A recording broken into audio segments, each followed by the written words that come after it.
LPU ప్లేస్మెంట్ల రికార్డులు సృష్టిస్తోంది. Final year student 2.5 కోట్ల ప్యాకేజ్ పొందుతున్నారు. 1700 మందికి పైగా ఎల్పియు స్టూడెంట్స్ 10 లక్షల నుంచి 2.5 కోట్ల ప్యాకేజెస్ పొందారు. విద్యా విప్లవం ప్రారంభమైంది లవ్లీ ప్రొఫెషనల్ యూనివర్సిటీలో. రాష్ట్రాన్ని అభివృద్ధి చేయడంలో అప్పుడు బీఆర్ఎస్, ఇప్పుడు కాంగ్రెస్ ఫెయిల్ అయిందన్నారు కేంద్ర మంత్రి కిషన్ రెడ్డి. కవిత లేఖతో బీజేపీకి వచ్చే లాభంపై తాము అంచనా వేయలేదని వెల్లడించారు. దోచుకున్న డబ్బు పంచుకోవడం కోసం లేఖలు రాసుకున్నారని ఆరోపించారు. ప్రతిపక్ష నేతగా రాహుల్ గాంధీ ఉండడం దేశ ప్రజల దురదృష్టమన్నారు. పాక్కు అనుకూలంగా మాట్లాడుతున్న రాహుల్ గాంధీ ప్రశ్నిస్తే స్పందించాలా అని నిలదీస్తున్న కిషన్ రెడ్డితో మా ప్రతినిధి Rakesh face to face. BRS Congress రెండు పార్టీలు కూడా బీజేపీని టార్గెట్ చేశాయి. ఈ అంశంపైన మనతో మాట్లాడడానికి కేంద్ర మంత్రి రాష్ట్ర పార్టీ అధ్యక్షుడు కిషన్ రెడ్డి ఉన్నారు. సార్ చెప్పండి, కవిత లేఖలను కొన్ని అంశాలను అస్త్రంగా చేసుకుని ఇటు బీజేపీ అలాగే అటు బీఆర్ఎస్ రెండు పార్టీలు ఒకటంటూ కూడా కాంగ్రెస్ విమర్శలు చేస్తూ ఉంది, ఏం చెప్తారు?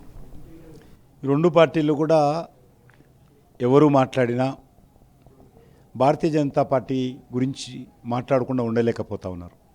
చివరకు డాడీకి ఉత్తరం రాస్తే కూడా బీజేపీ గురించి ప్రస్తావించాల్సిన పరిస్థితి ఏర్పడింది. భారతీయ జనతా పార్టీ ఎప్పుడు కూడా తెలంగాణలో అధికారం లేదు. భారతీయ జనతా పార్టీ ఈరోజు ఈ రాష్ట్ర అభివృద్ధి కోసం కృషి చేస్తున్న తప్ప ఏ రోజు కూడా మేము ముఖ్యమంత్రో లేకపోతే రాష్ట్రంలో అధికారంలో జరగలేదు. ఈ రాష్ట్రాన్ని పరిపాలించింది సుమారు 60 సంవత్సరాల పాటు కాంగ్రెస్, మరి గత 10 సంవత్సరాలుగా బీఆర్ఎస్ పార్టీ, మళ్ళీ ఇప్పుడు కాంగ్రెస్ అధికారంలోకి వచ్చి 1.5 సంవత్సరం అయింది. అన్ని రకాలుగా ఈ రాష్ట్రంలో ఉన్నటువంటి సమస్యలకు కారణము కాంగ్రెస్ పార్టీ, బీఆర్ఎస్ పార్టీ. ఈ రాష్ట్రాన్ని దోచుకున్నటువంటి పార్టీలు కాంగ్రెస్ పార్టీ, బీఆర్ఎస్ పార్టీ. ఆ రోజు కాంగ్రెస్ పార్టీ దోచుకున్నది, ఈరోజు సోనియా గాంధీ కుటుంబం దోచుకుంటుంది. మరి మొన్నటి వరకు కేసీఆర్ కుటుంబం దోచుకున్నారు. ఈ రెండు కుటుంబాలు కూడా తెలంగాణ దోచుకున్నటువంటి పార్టీలే తప్ప మేము ఏ రోజు కూడా అధికారం రాలేదు. ఈ రాష్ట్రంలో ఉన్నటువంటి అన్ని సమస్యల పరిష్కారం చేయాల్సినటువంటి బాధ్యత కాంగ్రెస్ పార్టీది, అదేవిధంగా బీఆర్ఎస్ పార్టీది. నిధులు తీసుకురావడంలో ఫెయిల్ అవుతున్నారు, ఇతర రాష్ట్రాలకు నిధులు ఇస్తున్నారు, తెలంగాణకి ఇవ్వట్లేదు అనే విమర్శ ఉంది. ఇది కొత్త కాదు, గతంలో వచ్చాయి, భవిష్యత్తులో కూడా రాబోతున్నాయి. దీనికి ఏం చెప్తారు? ఏది వచ్చినా కూడా తెలంగాణ ప్రజలు ఇలా మాటలు నమ్మే పరిస్థితి లేదు. భారతీయ జనతా పార్టీని అయినదానికి కానిదానికి విమర్శించేది. మేము ఒకటే అడుగుతా ఉన్నాను కాంగ్రెస్ పార్టీ నాయకులను, మీరు అధికారంలో ఉన్నప్పుడు తెలంగాణ రాష్ట్రానికి ఏమి ఇచ్చారు? అది నేషనల్ హైవేస్ విషయంలో కావచ్చు, రైల్వేల విషయంలో కావచ్చు, లేకపోతే డెవల్యూషన్ ఆఫ్ ఫండ్స్ కింద కావచ్చు. మీరు 31-32% ఇచ్చేవాళ్ళు, మేము 42% ఇస్తున్నాం. కాబట్టి నేను కాంగ్రెస్ పార్టీ నాయకులతో సవాల్ చేస్తా ఉన్నాను, దమ్ము ధైర్యం ఉంటే బీజేపీ మీద విమర్శించే ముందు మీరు పరిపాలించినటువంటి సమయంలో తెలంగాణ రాష్ట్రానికి ఏ రకమైనటువంటి నిధులు వచ్చాయో, ఈరోజు ఎంత మేరకు పెంచి నిధులు వస్తూ ఉన్నాయో చర్చకు సిద్ధంగా ఉన్నాను. ఒట్టిగా గాలి మాటలు మాట్లాడము, పనికిరాని మాటలు మాట్లాడము, విమర్శించడము, ఇది భారతీయ జనతా పార్టీ మీ మాటలకు భయపడదు, మీ తాటాకు చప్పులకు భయపడదు. ఖచ్చితంగా మేము కాంగ్రెస్ పార్టీకి జవాబు చెప్పాల్సిన అవసరం లేదు. మేము జవాబు చెప్పుకోవాల్సింది తెలంగాణ ప్రజలకు తప్ప కాంగ్రెస్ పార్టీకి కాదు. ఈ రాష్ట్రంలో ప్రతి నయా పైసా లెక్క కట్టి తెలంగాణకి ఎంత ఇచ్చామో ఈరోజు ఈ రాష్ట్రంలో పేద ప్రజలకు ప్రతి నెల 5 కేజీల బియ్యం ఇస్తున్నాం భారతీయ జనతా పార్టీ. ప్రతి రైతుకు 4,000 రూపాయలు ఇస్తూ ఉన్నాం. ప్రతి ఎరువు బస్తాకు 100 రూపాయలు ఈరోజు సబ్సిడీ ఇస్తూ ఉన్నాం. ఈ రాష్ట్రంలో ఎరువుల పరిశ్రమ తీసుకొచ్చాం. ఈ రాష్ట్రంలో కోచ్ ఫ్యాక్టరీ కడతా ఉన్నాం. ఈ రాష్ట్రంలో 40 రైల్వే స్టేషన్లు అభివృద్ధి చేస్తూ ఉన్నాం. వీళ్ళకి జవాబు చెప్పుకోవాల్సిన అవసరం లేదు, ప్రజలకు జవాబు చెప్తాం. మీల ముఖానికి ఒక్క రైల్వే స్టేషన్ అని కట్టారా?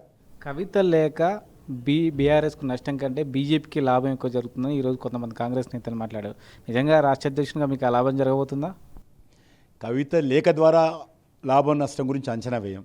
అది కుటుంబం ఆస్తుల కొట్లాట కారణంగా ఉత్తరాలు రాసుకుంటున్నారు, ఘర్షణ పడుతున్నారు. దోపిడీ చేసినటువంటి డబ్బును పంచుకునే దాంట్లో వస్తున్న ఘర్షణ. కాబట్టి దాంట్లో నేను పడదలుచుకోలేదు, నాకు సంబంధం లేని అంశం.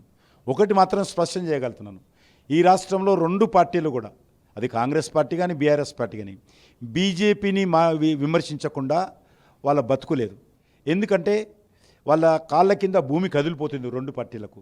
ఈ రెండు పార్టీల యొక్క నిజస్వరూపం తెలంగాణ ప్రజలు అర్థం చేసుకున్నారు. కాబట్టి గత పార్లమెంట్ ఎన్నికల్లో మాకు 75 లక్షల మంది ఓట్లేశారు, 37% మాకు ఓట్లు వచ్చాయి. కాబట్టి కాంగ్రెస్ పార్టీ పరిస్థితి కూడా ఈరోజు ఎలక్షన్ జరిగితే కాంగ్రెస్ పార్టీ బతికేందో నేను చెప్పాల్సిన అవసరం లేదు. ఏ చౌరస్తా మీదకి వెళ్ళి తెలంగాణ బిడ్డను ఎవరిని అడిగినా కూడా నేటి కాంగ్రెస్ పార్టీ పరిస్థితి చెప్తారు, నేను చెప్పాల్సిన అవసరం లేదు.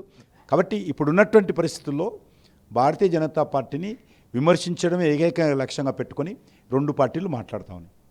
కాళేశ్వరానికి సంబంధించి భారీ అవినీతి జరిగిందంటూ కూడా గత అసెంబ్లీ ఎన్నికల్లో పార్లమెంట్ ఎన్నికల్లో మీ పార్టీ విమర్శించింది. ఇప్పుడు మీ పార్టీకి సంబంధించిన ఎంపీనే ఇక విచారణ ఎదుర్కోబోతున్నాడు. విచారణకు సంబంధించి మీ పార్టీ మద్దతు ఇస్తుందా? ఖచ్చితంగా మేము మా గౌరవ పార్లమెంట్ సభ్యులు ఈటెల రాజేందర్ గారిని ఒకటే కోరుతున్నాను. కాళేశ్వరం మీద కేసీఆర్ కుటుంబం కానీ ఆనాటి ప్రభుత్వం కానీ ఏ రకంగా అవినీతికి పాల్పడింది, ఏ రకంగా నాసి రకమైనటువంటి పనులు చేసింది, ఏ రకంగా మేడిగడ్డ ప్రాజెక్టు ఈరోజు పనికి రాకుండా పోవడానికి కారణమైందో తెలిసిన ప్రతి విషయం కూడా కమిషన్ ముందు పెట్టాలని కోరుతా ఉన్నాను. కేంద్ర మంత్రి జయశంకర్కు రాహుల్ గాంధీ ఈ మధ్య వరుస ట్వీట్లు చేస్తున్నారు, కానీ అట్టించాలి స్పందన రావట్లేదంటూ కూడా జాతీయ స్థాయి రాష్ట్ర కాంగ్రెస్ నేతలు విమర్శలు చేస్తారు. కేంద్ర మంత్రిగా మీరు ఆయన తరపున ఏమైనా చెప్తారా? ఏం స్పందన రావాలండి?